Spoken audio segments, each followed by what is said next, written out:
এই জুমার দিনের মর্যাদাটা আল্লাহ তাআলা সর্বপ্রথম ইহুদিদের দিতে চেয়েছিলেন। কাদেরকে?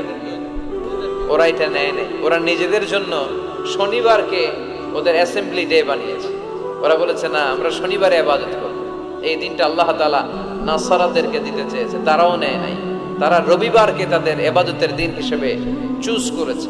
অবশেষে আল্লাহ তাআলা আমাদেরকে এই দিনটা দিতে চাইলেন, আমরা কোনো কথা ছাড়াই গ্রহণ করলাম আর ধন্য হয়ে গেলাম। জুমার দিনটা আমাদের দিন, গাদান মানে তারপরের দিন শনিবার হচ্ছে ইহুদিদের জন্য, আর রবিবার হচ্ছে খ্রিস্টানদের জন্য। আর আমাদেরকে জুমার দিন দিয়ে খুশি হয়ে গেলেন কে? আবার বিশ্বনবী বললেন, জুমার দিনটা এমন দিন, এই দিনে আল্লাহর পক্ষ থেকে বিশেষ ফেরেশতারা মসজিদের সবগুলো দরজার মধ্যে দাঁড়িয়ে যায় এবং জুমার নামাজের আগ দিয়ে খতিব সাহেব আসার আগ পর্যন্ত লিখতে বসে যায়। কে কে মসজিদে ঢুকে নামগুলো তারা কাউন্ট করে, এন্ট্রি করে। সর্বপ্রথম জুমার সালাত আদায়ের জন্য যে মসজিদে ঢুকে